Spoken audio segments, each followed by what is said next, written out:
ಗುರುಜಿ ಪ್ರತಿಯೊಬ್ರು ಈಗ ಇನ್ನು ಮುಂದಿನ ವರ್ಷ ಬರ್ತಾ ಇದೆ.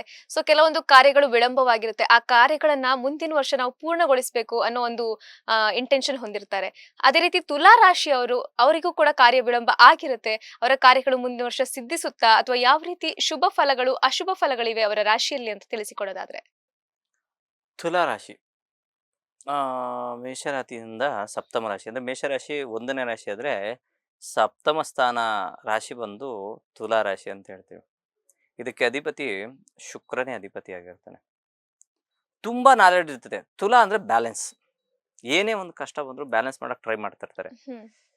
ಈಗ ಈ ಕಳೆದ ವರ್ಷ ಸಾಕಷ್ಟು ಹಣಕಾಸು ವಿಚಾರದಲ್ಲಿ ತೊಂದರೆಯನ್ನು ಅನುಭವಿಸಿರ್ತಾರೆ.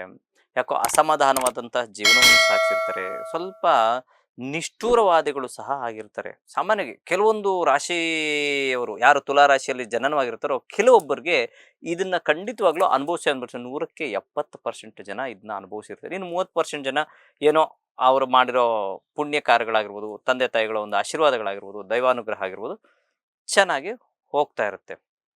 ಇನ್ನು ತುಲಾ ರಾಶಿಗೆ ಷಷ್ಠ ಸ್ಥಾನದಲ್ಲಿ ಶನಿ ಮಹಾತ್ಮರು, ಪಂಚಮದಲ್ಲಿ ರಾಹುವಿನ ಸಂಚಾರ ಮಾಡ್ತಾರೆ. ನಾನು ಎಲ್ಲ ರಾಶಿಗಳು ತಿಳಿಸ್ಕೊಟ್ಟಂಗೆ ಮಾರ್ಚಿಂದ ಏಪ್ರಿಲ್ ಮೇ ಈ 3 ತಿಂಗಳಲ್ಲೇ ಈ 4 ಗ್ರಹಗಳ ಸಂಚಾರ ಆಗುವಂಥದ್ದು. ಹ್ಮ್. ಆ ಸಂಚಾರ ಆದಂಥ ಸಂದರ್ಭದಲ್ಲಿ ಷಷ್ಠ ಅಂದಾಗ ತ್ರಿಕಾ ಸ್ಥಾನ ಅಂತೇಳಿ 3 ಕಷ್ಟ ಸ್ಥಾನಗಳಲ್ಲಿ ಒಂದು ಸ್ಥಾನ 6ನೇ ಸ್ಥಾನ ಅಂತೀವಿ.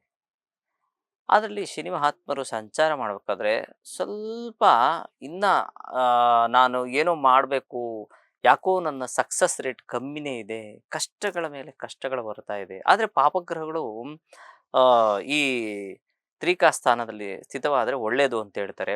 ಹ್ಮ್.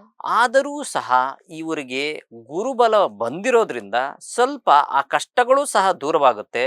ಅದೇ ರೀತಿ ಏನೋ ಒಂದು ಅವರ ಆಸೆ ಆಕಾಂಕ್ಷೆಗಳಿರ್ತದೆ. ಅಂದರೆ ಏನೋ ಒಂದು ಮದುವೆ ವಿಚಾರ ಆಗಿರ್ಬೋದು, ಅಥವಾ ವಿವಾಹದ ನಂತರ ಅವರ ಒಂದು ಜೀವನದಲ್ಲಿ ಒಂದು ಸಂತಾನದ ವಿಚಾರ ಆಗಿರ್ಬೋದು, ಅಥವಾ ಯಾವುದೋ ಒಂದು ಸೈಟ್ ಇತ್ತು, ಹಳೆ ಸೈಟು, ಅದಕ್ಕೊಂದು ಮನೆ ಕಟ್ಕೊಳಕ್ ಆಗ್ತಾ ಇಲ್ಲ ಅಂಥವ್ರು ಅನುಕೂಲ ಆಗುವಂಥ ಸಾಧ್ಯತೆಗಳಿರ್ತದೆ. ಅದೆಲ್ಲದಕ್ಕಿಂತ ಮುಖ್ಯ ಏನು ಗೊತ್ತಾ, ಸ್ವಲ್ಪ ಸಾಲದ ಬಾಧೆಯಿಂದ ಮುಕ್ತರಾಗುವಂಥ ಸಾಧ್ಯತೆ ಸಹ ಉಂಟು. ಹ್ಮ್. ಪಂಚಮಂ ಪೂರ್ವ ಪುಣ್ಯ ಸ್ಥಾನದಲ್ಲಿ ರಾಹುವಿನ ಸಂಚಾರ ಮಾಡ್ತಾ ಇದ್ದಾರೆ. ಏನಕ್ಕೆ ನಾನು ಪ್ರತಿ ಬಾರಿ ಪಂಚಮ ಸ್ಥಾನವನ್ನು ಒತ್ತಿ ಹೇಳ್ತೀವಿ ಅಂದರೆ, ಕೋನ ಅದು ಅಂದರೆ ನಾವು ಕೇಂದ್ರಾಧಿಪತಿ ಕೋನಾಧಿಪತಿ ಅಂತ ಹೇಳ್ತೀವಿ. ಈ ಕೋನ ಸ್ಥಾನದಲ್ಲಿ ರಾಹು ಸ್ಥಿತನಾದಾಗ ಅವರು ಏನೇನೇನೋ ಯೂಜ್ ಪ್ಲಾನ್ಸ್ ಹಾಕ್ಕೊಂಡು ಏನೇನೇನೋ ನಂದು ಅದು ಬರಬೇಕು, ಇದು ಬರಬೇಕು, ಅಲ್ಲಿ ಹಾಕ್ಬೇಕು, ಆ ದುಡ್ಡು ಇಲ್ಲಾಕಿ ಈ ದುಡ್ಡನ್ನ ತೆಗೆದು ಇನ್ನೊಂದು 1 to ಡಬಲ್ ಇದೇನೇನೋ ಪ್ಲಾನಿಂಗ್ ಇರ್ತದೆ. ದಯವಿಟ್ಟು ಆ ಥರದಕ್ಕೆ ಮಾಡ್ಕೊಳಕ್ಕೆ ಹೋಗೋದು. ಏನು ಅಚ್ಚುಕಟ್ಟಾಗಿ ನಿಮ್ಮಲ್ಲಿ ಇರ್ತದೋ ಆ ಹಣಕಾಸನ್ನ ಹೂಡಿಕೆ ಮಾಡಿಕೊಂಡು, ಅಥವಾ ನೀವೇನು ಕೆಲಸ ಮಾಡ್ತೀರೋ ಆ ಕೆಲಸ ಮಾಡ್ಕೊಂಡು ಹೋಗ್ತಾ ಇದ್ರೆ ಒಳ್ಳೆ ಫಲವನ್ನು, ಅತಿ ಹೆಚ್ಚಿನ ಪ್ರಯತ್ನಗಳ ಯಾಕಂದ್ರೆ ರಾಹು ಅನ್ನೋದು ದೊಡ್ಡ ಪ್ರಯತ್ನಗಳನ್ನು ಮಾಡಿಸುತ್ತಾನೆ.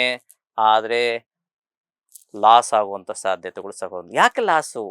ಲಾಭದಲ್ಲಿ ಕೇತು.